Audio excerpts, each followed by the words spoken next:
সুপ্রিয় দর্শক বন্ধুরা, আসসালামু আলাইকুম। সবাই কেমন আছেন? আশা করি সবাই আল্লাহর রহমতে ভালো আছেন। তো অনেকে আমাকে প্রশ্ন করেন যে ভাই বোর্ডিং কিভাবে করব, একটা আদর্শ বোর্ডিং কিভাবে করতে হয়। তো আজকে আমি আপনাদেরকে সরাসরি দেখাই দেবো, মানে A to Z দেখাই দেবো কীভাবে আপনারা বোর্ডিং করবেন। তো বোর্ডিং করার আগে প্রথমে আপনাদের জায়গা নির্ধারণ করতে হবে। জায়গাটা কিভাবে নির্ধারণ করবেন? আমার এই বোর্ডিংটা দেখছেন একটু ডিম্বাকৃতির। আপনারা সাধারণত গোল করবেন, যেহেতু আমার দুইটা হপার 500 মুরগি থাকবে এখানে, 450 মুরগি মোট। তো আপনারা প্রথমে একটা বিন্দু দাগ নেবেন, মিডিলে একটা দাগ নেবেন, মিডিল পরিমাণ নিয়ে 100 মুরগির জন্য 1 ফুট 4 ইঞ্চি জায়গা নেবেন। তাহলে 500 মুরগির জন্য কতটুক? 6 ফুট, পুরো অ্যারাউন্ডে 4 ইকোলে 6 ফুট জায়গা নেবেন, তাহলে হয়ে যাবে। আবারও বলছি, 100 মুরগির জন্য 1 ফুট 3 ইঞ্চি, মানে গোলে এই দেখুন, মানে এইভাবে গোলে মিডিল পরিমাণের একটা দাগ নেবেন, নিয়ে গোলে একটা ফিতে টাঙে 1 ফুট 3 ইঞ্চি পরিমাণ গোলে নেবেন, চারিদিকতে 1 ফুট 3 ইঞ্চি করে।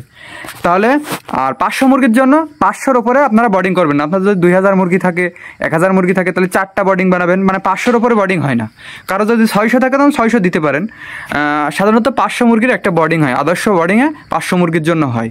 তো বোর্ডিংটা যখন আপনারা গোলটা হয়ে গেল, অনেকে কুড়া ব্যবহার করে, অনেকে আছে যে কাঠের গুঁড়া ব্যবহার করে। তা আমি সাধারণত ধানের চিটা ব্যবহার করি। এই দেখুন, 1 ইঞ্চি পরিমাণ, শীতকালের জন্য যদি পারেন, যদি বেশি শীত থাকে 1.5 ইঞ্চি দেবেন, না হলে 1 ইঞ্চি পরিমাণ।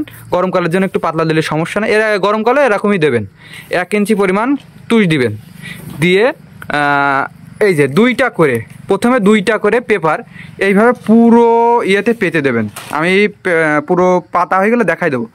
এবার যদি আপনারা 2 থেকে আড়াই দিন মুরগিটা পেপারের উপর রাখেন, তখন কিন্তু শুধুমাত্র 2টা করে পেপার দিলে আপনার ঘন ঘন তুলতে সমস্যা হবে, মুরগিগুলো তুষের উপর চলে আসবে। আপনারা কী করেন, প্রথমে 2টা করে পেপার পুরো বিছিয়ে দেবেন, তারপরে আপনি ধরেন 2 দিন রাখবেন মুরগি বা আড়াই দিন, দিনে 3বার বা 2বার চেঞ্জ করবেন, তাহলে আপনি দিনে 2টা, তাহলে 2 দিনে 4টা, অ্যাভারেজ আপনি 6টা পেপার এইভাবে পেতে রাখবেন। মানে এই 2টা তো থাকবে, এরপরে সিঙ্গেল করে 6বার পাতবেন। তাহলে কী হবে, আপনার যখন 6 ঘন্টা বা 8 ঘন্টা 10 ঘন্টা পরে পেপারটা নষ্ট হয়ে যাবে, এরকম সিঙ্গেল 1 পিস করে তুলে দেবেন, A to Z তুলে দেবেন। ওই ক্ষেত্রে আপনাদের অনেক সময় বেঁচে যাবে। এখন অনেকে আছে, শীত এখন তো যেহেতু শীতকাল, অনেকে আমার বলে ভাই বাচ্চা শীতে এক জায়গায় হয়ে থাকছে। তাই আপনারা তো গরমকালে ফ্যানের যে একটা বিল ওঠে, শীতকালে কিন্তু ফ্যান চালানো লাগে না। তাহলে আপনারা 15 দিন, প্রথম 15 দিন কিন্তু মুরগি শীত লাগে, এরপরে তেমন একটা লাগে না। তো অবশ্যই আমার 500 মুরগির জন্য আপনাদেরকে একটু দেখাই কয়টা ডুম জ্বালাচ্ছি। এখানে 4টা, এখানে 4টা, 8টা ডুম 100 ওয়াটের। যদি লাগে আমি এখানে 200 ওয়াট দেবো। একটা এলইডি জ্বলছে, মানে কারেন্ট চলে গেলে জ্বলবে। আমি এই 8টা ডুম আমার কিন্তু 5 দিন বা 4 দিন জ্বলবেই। আমার কারেন্ট বিল বেশি আসুক, আমার তো ফ্যানের বিলটা আসছে না। তো অবশ্যই এই কথাটা আপনারা একটু মাথায় রাখবেন যে কারেন্ট বিলের চিন্তা করবেন না, মুরগি আমার সুস্থ থাকুক।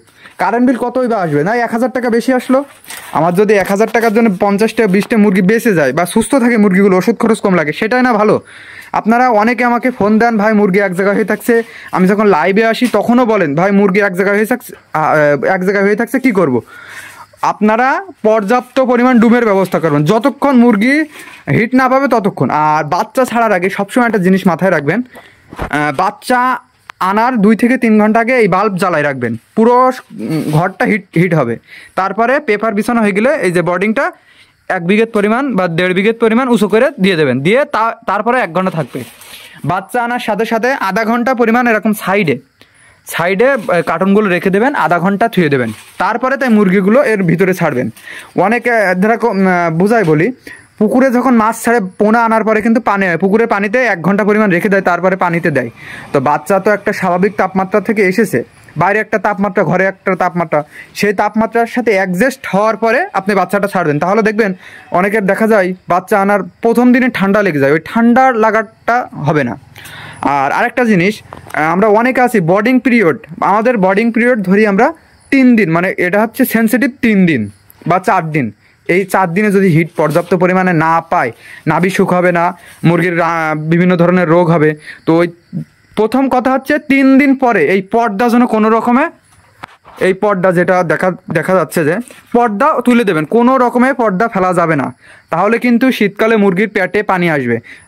কালকে যখন আমি লাইভ করছিলাম অনেকে বলছে ভাই মুরগির পেটে পানি, আমার মুরগির 60-70টার পেটে পানি হয়ে গেছে, 50টা 60টার পেটে পানি হয়ে গেছে। তো আপনারা এই যে মুরগির শীত লাগছে আমরা পর্দা নামাই দিই, এই জন্য কিন্তু মুরগির পেটে পানি আসে। আপনি পর্যাপ্ত পরিমাণ ডুম দেন, 2 দিন পর থেকে 3 দিন, হাইয়েস্ট 3 দিন পর্দা রাখবেন। এরপরে মুরগি যে পাশে থাকবে পর্দাগুলো তুলে দেবেন। যদি অতিরিক্ত কুয়াশা হয়, এই যে এখান থেকে মানে নিচ থেকে 1 হাত পরিমাণ ওই কালো ছোট পর্দা পাওয়া যায়, একদম কালো মিহি পর্দা। এই দেখুন দেখা যাচ্ছে আমার এক্সট্রা পর্দা আছে আরেকটা, একদম কালো দেখতে পাচ্ছেন কিনা জানি না, এই যে এক্সট্রা পর্দা। আর পিছনে আরেকটা কিন্তু আছে। এই পর্দা 1 হাত পরিমাণ দেবেন যাতে কুয়াশাটা ঢুকতে না পারে। তো দর্শক বন্ধুরা, বোর্ডিংটা অলরেডি রেডি হয়ে গেছে। আর পর্দার কথাটা যেটা বলছিলাম, 1 হাত পরিমাণ যদি অতিরিক্ত কুয়াশা পড়ে দেবেন। আর এই পেপারের বিষয়টা, প্রথমে আপনারা এইভাবে 2 পিস করে পেতে যাবেন। আমি দেখুন 2 পিস করে পেতে গেছি। 2 পিস করে পাতার পরে সিঙ্গেল করে আবার 6 পিস পাতবেন। এরকম সিঙ্গেল করে প্রথমে একবার পাতবেন, আবার একবার পাতবেন, এইভাবে 6 বার পাতবেন। একসাথে 6টা করে দেবেন না, কিন্তু 6 বারে পাতবেন। পাতবে যখন মুরগির লিটার নষ্ট হয়ে যাবে, মানে পেপারটা ভিজে যাবে, তখন এরম 1 পিস করে তুলে দেবেন, তাহলে আপনাদের ক্ষেত্রে বেটার হবে। আর অবশ্যই বাচ্চা আনার আগে 3 ঘন্টা এইভাবে, 3-4 ঘন্টা এইভাবে, দরকার সারা রাত। ধরেন সকালে যদি বাচ্চা আসে 12টার পর থেকে সারা রাত জ্বালাইছিলেন, তাহলে ঘরটা হিট থাকবে। কোনো পেপারে যদি কোনো রোগ জীবাণু থাকে, রোগ জীবাণু ধ্বংস হয়ে যাবে। তো অবশ্যই এই বিষয়গুলো খেয়াল রাখবেন। আর অনেকে বলে যে ভাই কতটুকু তাপ রাখবো। ভাই মুরগির যতক্ষণ শীত লাগবে, যখন এক জায়গায় হবে বুঝবেন যে মুরগির আরও হিট লাগবে, সেভাবে হিট দেবেন।